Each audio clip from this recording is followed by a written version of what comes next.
giọt cơn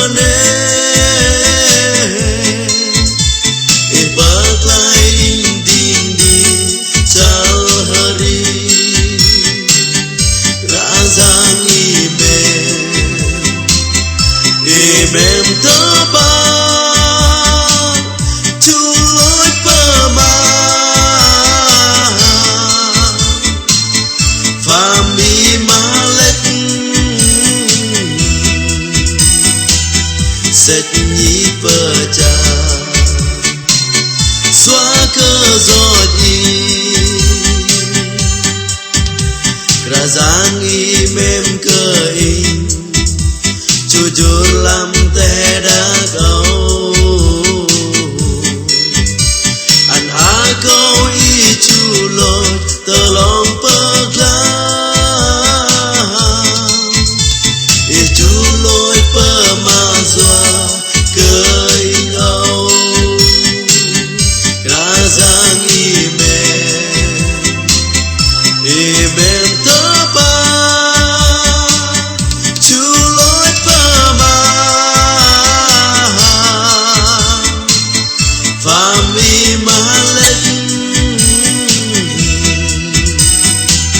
sét nhí bờ cha xóa cơ giọt nhí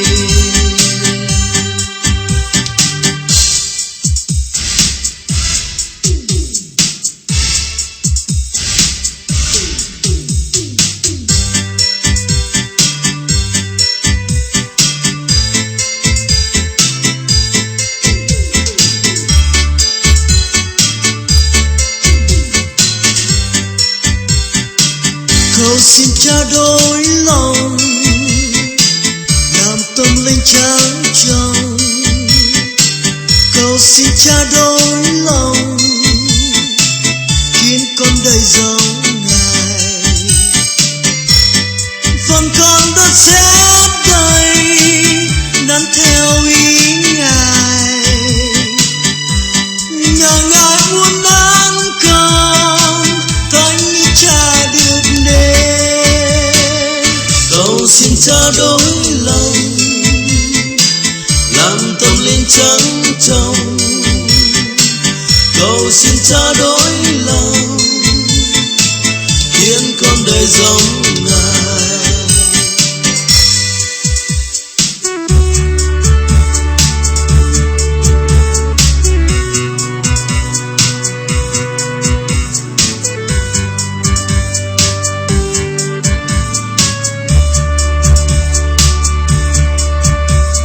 chập cơm bên bên tơ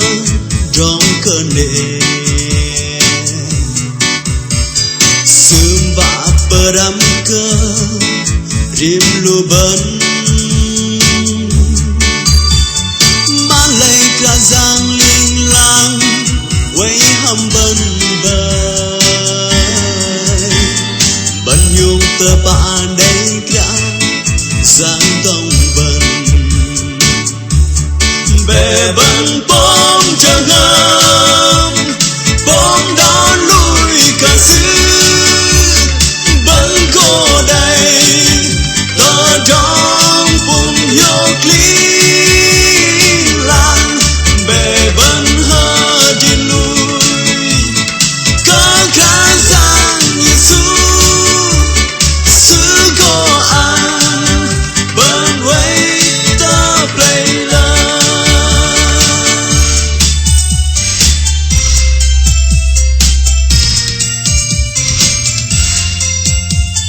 việc ngài làm lớn lao vô cùng việc ngài làm lớn lao vô cùng ngài chuộc tội cứu ta chúng tôn danh ngài luôn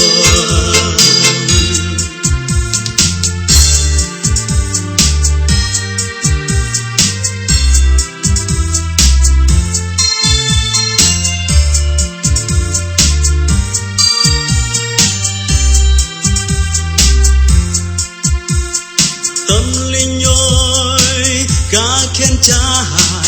hãy hết lòng tôn Chúa chi cao chúng tôn danh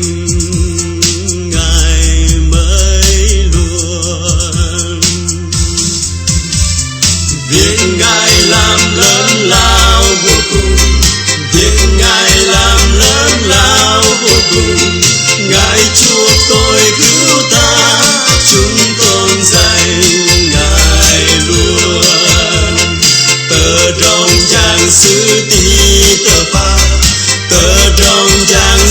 Peter Pan sự đông bờ cái bần ang cờ sự bé chúng con ngài vua Giêsu chỉ ai chúng con ngài vua Giêsu đời đời cúi dâng ngài muốn có ca tiếng hát cảm ơn ngài yêu thương con đời đời tình yêu Giêsu tình yêu lớn mãi đã chúng tôi ca ngợi tiếng Chúa hãy hát lên cùng dâng tiếng hát tung ca quyền năng Chúa Giêsu cùng nhau ngợi ca chúc tôn danh ngài.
Duyên thể kết sẽ dệt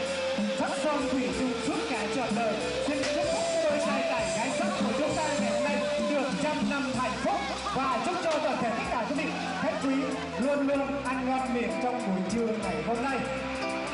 Vâng, để tiếp tục chương trình của chúng tôi buổi trưa ngày hôm nay, thay mặt cho ban tổ chức và thay mặt cho hai họ, chúng ta hãy hướng lên 6 tình yêu để chúng ta cùng chiến lược đôi trai tài gái sắc của chúng ta buổi trưa ngày hôm nay. Ban tổ chức sẽ gợi ý như thế này: một là cô dâu và thứ rể của chúng ta là phần đặc biệt quan trọng nhất của trên trán, và thứ tư sẽ bồng bế cô dâu từ khán đài xuống sân khấu. Quý vị có chấp nhận không ạ? Nếu chấp nhận, vỗ tay thật lớn quý vị ơi! Quý vị, và xin mời toàn thể hội trường tình yêu, chúng ta hãy hướng lên 6 tình yêu của chúng ta để chúng ta cùng chiến lược đôi bạn trẻ chúng ta sẽ đánh nhanh và thắng nhanh, và cùng hô với ban tổ chức 1, 2, 3 hôn. Vâng, xin mời quay mặt nhau ạ. 1, 2, 3 hôn. Vâng, rất là tuyệt vời. Ngày hôm nay, vâng, xin mời trước này là bây giờ chúng ta hãy bước xuống khán đài, chúng ta mời từng bạn, tất cả quý vị bạn bè nam nữ thanh niên đến từ khắp mọi miền đất nước của chúng ta ngày hôm nay.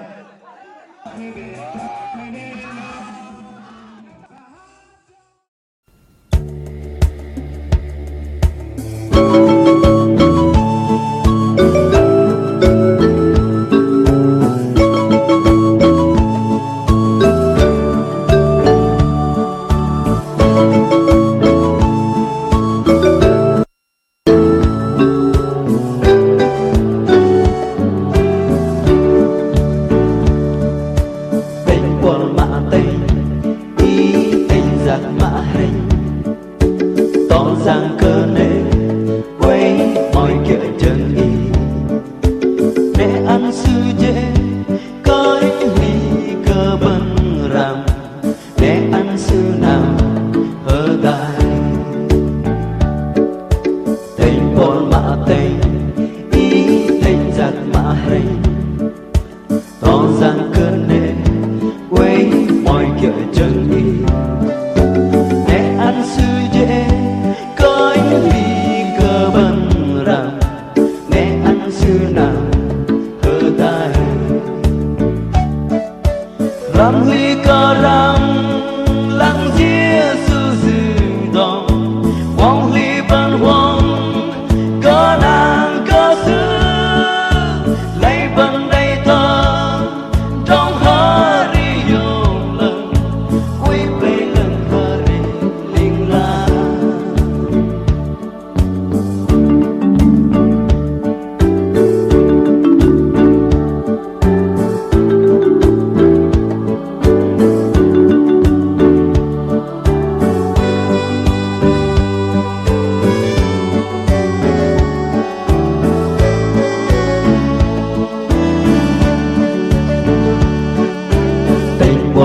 tình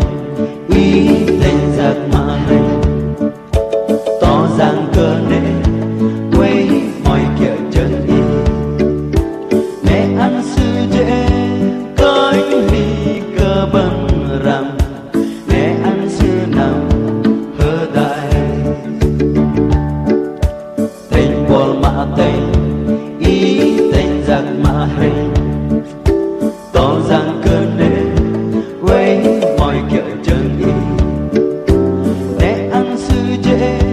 có anh ly cơ bần rằng nè ăn sư nào hơ đại ram ly có ram lăng Giêsu dư đong wong ly ban wong có nàng có sư lấy ban đây ta trong hari yong lần quy về lần hari linh la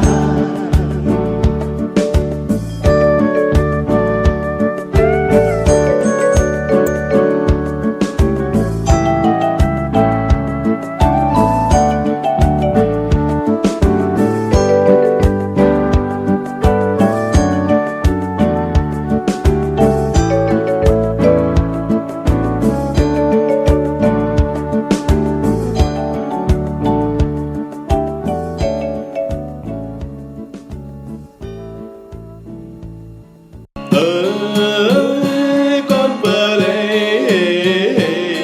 angap beriyesu segala mana con bờ lê angap beriyesu wegrau benrana con bờ lê luban thoi bờ bê con triu sư trong trong con bờ lấy nu bên thoi bờ bê con triu sư trong trong con bờ lấy vinh yem lộc Giêsu sư tơ mà vây bên con bờ lấy vinh yem lộc Giêsu sư tơ mà vây bên con bờ lấy Giêsu quay ra cha lô bên dòng đấng sư con bờ lấy Giêsu quay ra cha lô bên dòng đấng sư con bờ lấy lô bên a thế bắt cờ nàng cha ta giang con bờ lấy lô bên a thế bắt cờ nàng cha ta giang.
bật con cờ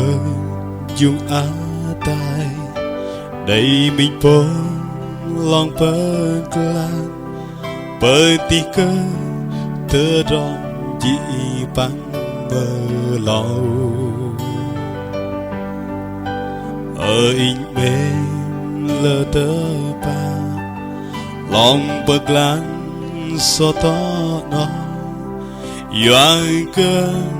tương là lơ lối bất nó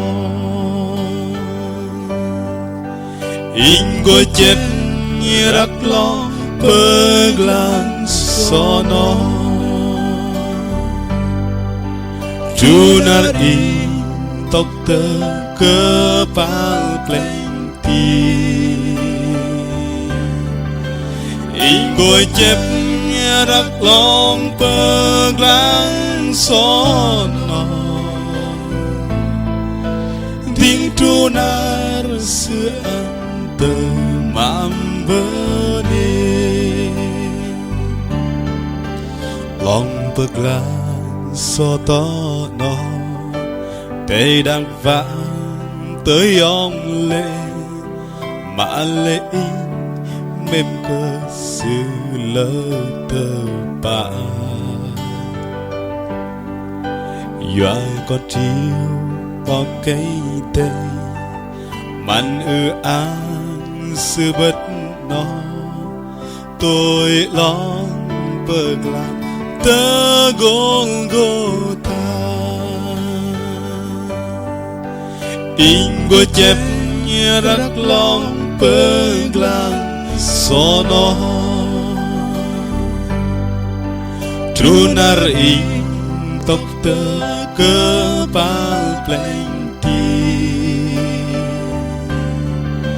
in go chép như rắc lòng bờ lan so nó tiếng trunar xưa ăn tơ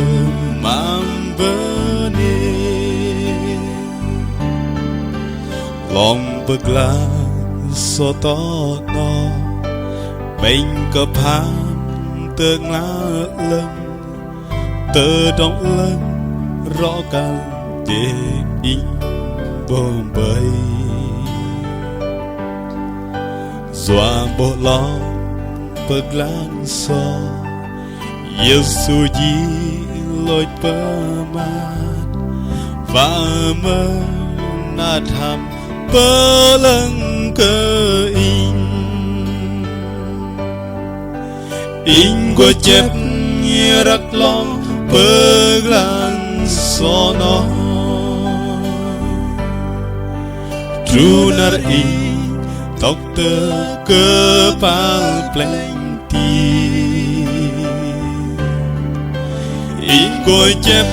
như rắc lòng bờ lan so nó tiếng tru nar xưa ăn tơ mang bên in có chép như rắc lòng bờ lan so nó tiếng tru nar xưa ăn tơ mang bên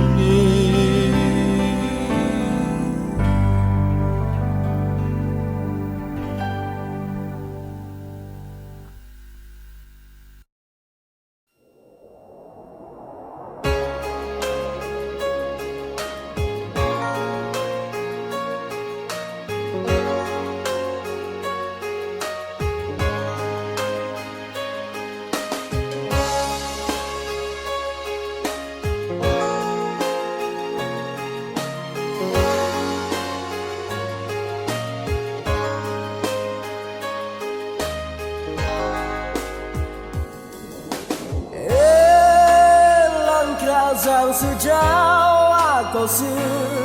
sự phản doa con bơ ngài rồi sự phù doa cơ ý hồng minh xương dâm môn trở là pháp lên rồi mình đủ sự lối tăng mình đủ sự kế tranh đâm tờ đông mà tan Giêsu cả giang mềm cờ vân tờ ba xứ mềm vây lòng vân anh nó câu lời tàn tờ lòng tơ gạo cả giang mềm cờ ý hàm mình xứ mềm bị chờ ngơ tờ trong mềm sự tình tờ ba lùi về có Giê-hô-va xứ đây trong mơ sẽ mở ra lùi về có Giê-hô-va xứ đây trong mơ sẽ mở ra.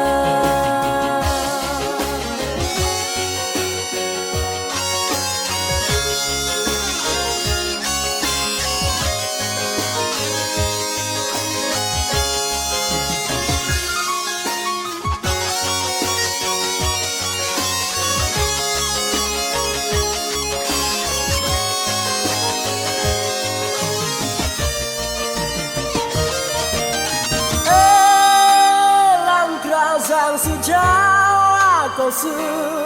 sự phản gió con vâng ngài rồi sự phù gió cơ ý hàm minh sự dân mong trở là pháp linh rồi mình nu sự lối tăng đần mình nu sự kế cháy đom tơ mà tan Giêsu cả giang mềm cờ vân tờ ba xứ mềm vây lòng vân anh đã câu lời thàn tờ lòng vỡ lao cả giang mềm cờ ý hàm mình xứ mềm đi cho ngơ tờ trong mềm sự tình tờ ba lùi về có Giê-hô-va xứ đây trong mơ sẽ mở ra lùi về có Giê-hô-va xứ đây trong mơ sẽ mở ra.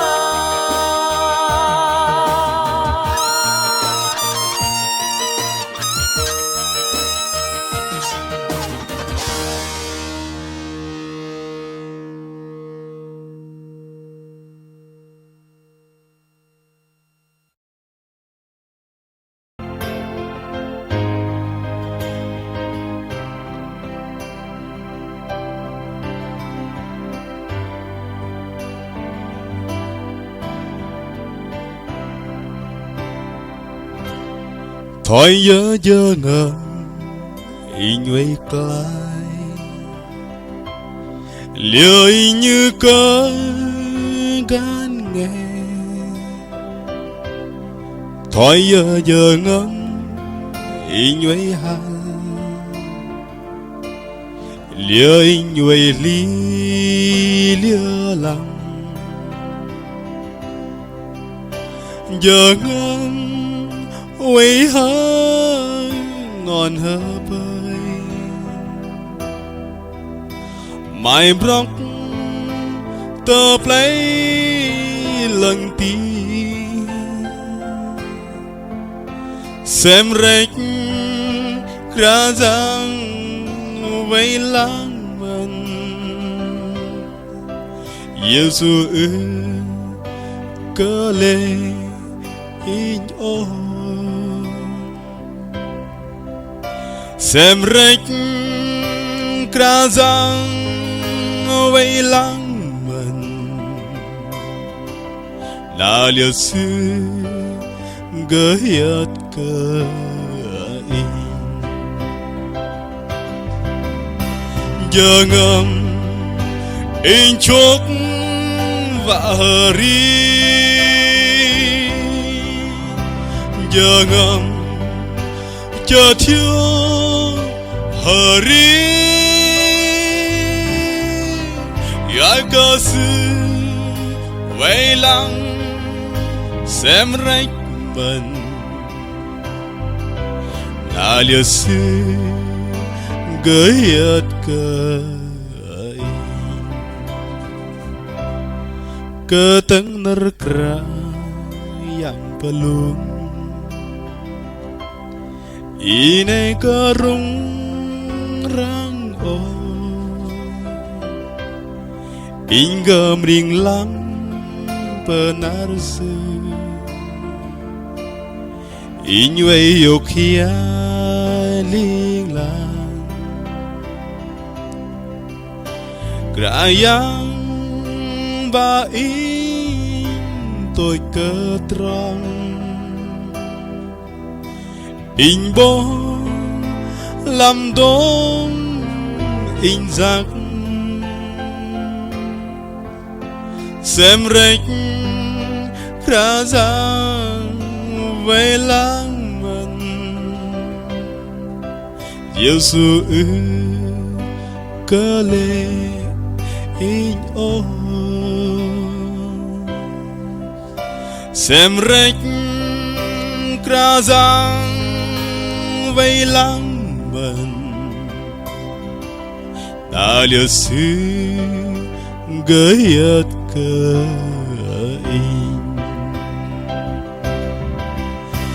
jangan injok wa hari jangan jatuh hari yang kasih welang xem rách mình là liệt sư gayat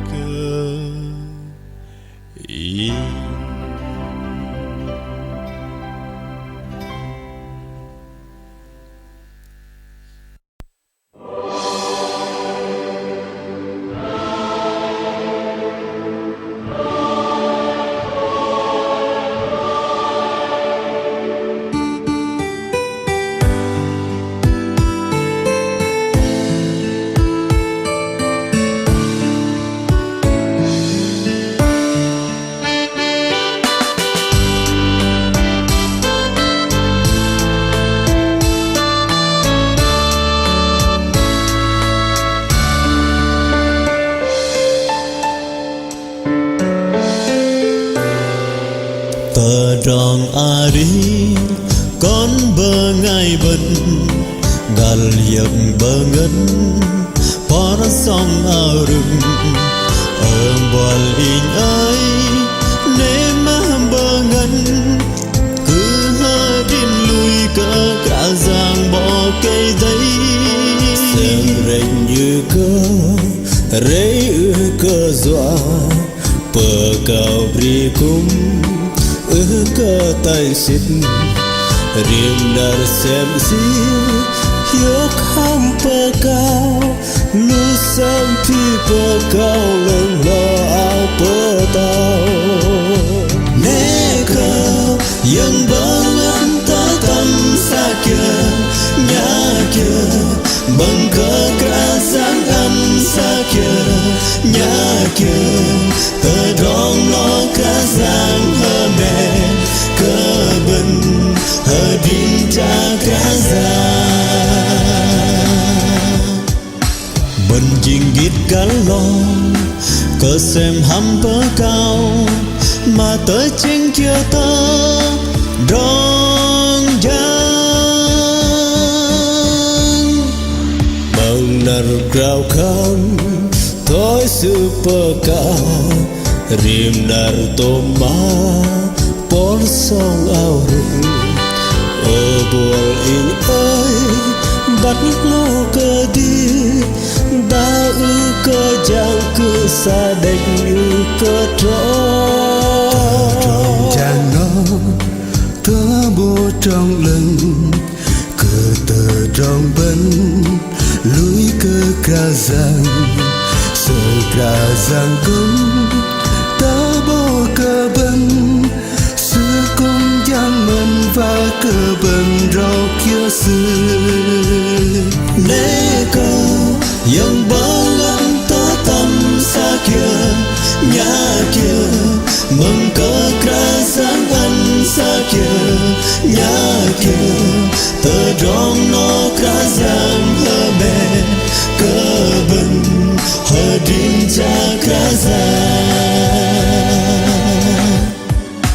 tờ rồng lẻ lá bân doa cờ tờ rong giang na bân huê mơ lâu goyo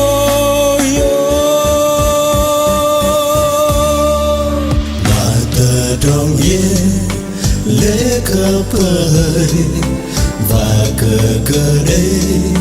yêu lần yên lạc ở trên bờ lăng theo ta rong tròn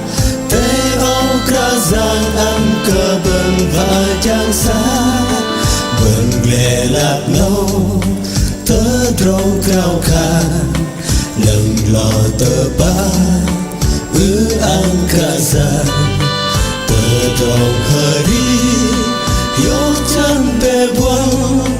bên cơ ca giang hăng đi chờ ngầm bể buông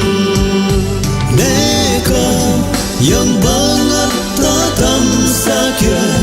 nyakit mengkerasan sakit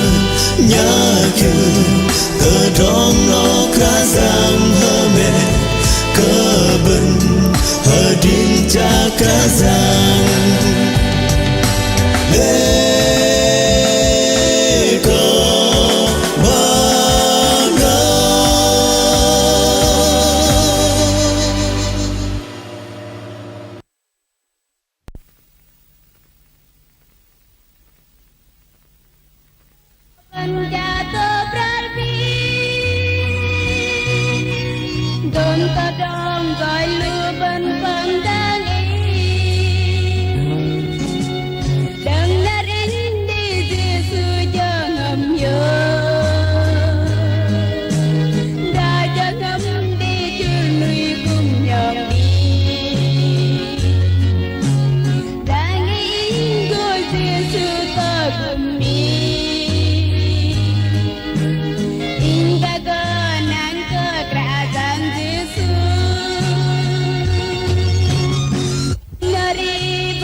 Em cơ in tình đi cha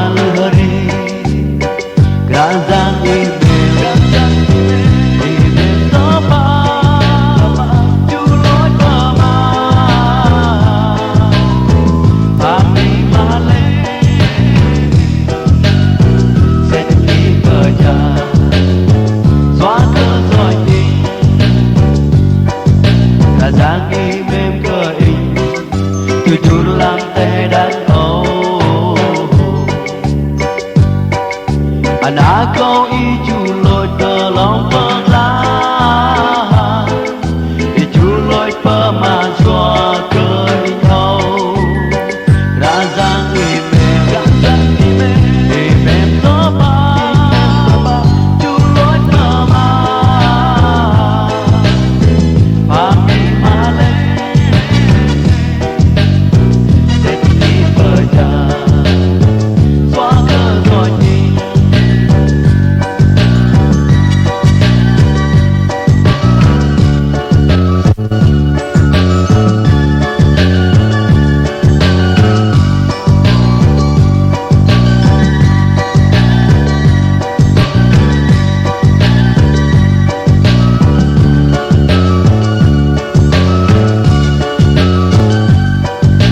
dáng im em cơ in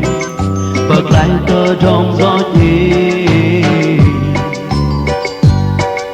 y bật lại in bờ ngày đơn gió cơ nê y em cơ in tình đi chẳng hơ đi ra dáng im em tớ ba chú lối tớ ba và mi mà lên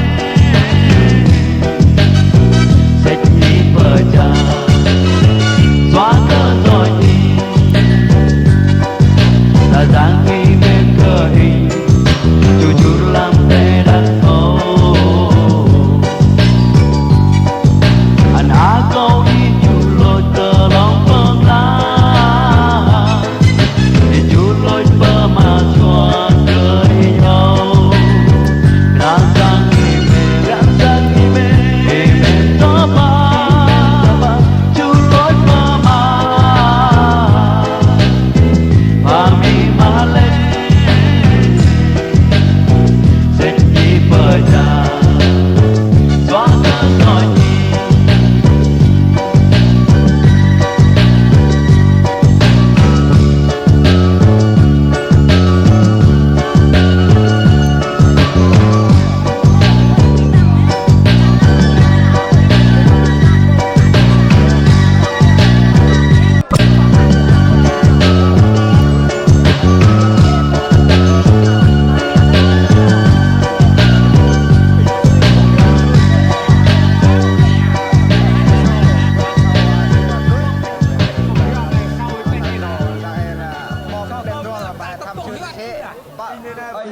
và cái thăm con sâu và cái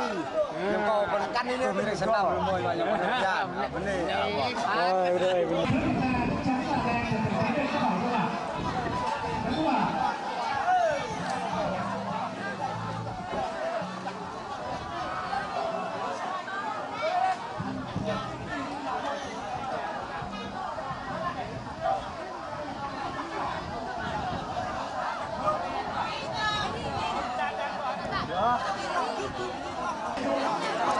bên bên lên là lên nạ hoặc nhà kho giờ được làm kho chung mà ngồi bên đây chơi ra là ngồi ra đồng nhi ra bằng nhi bên bên này đi về lấy đi bên đây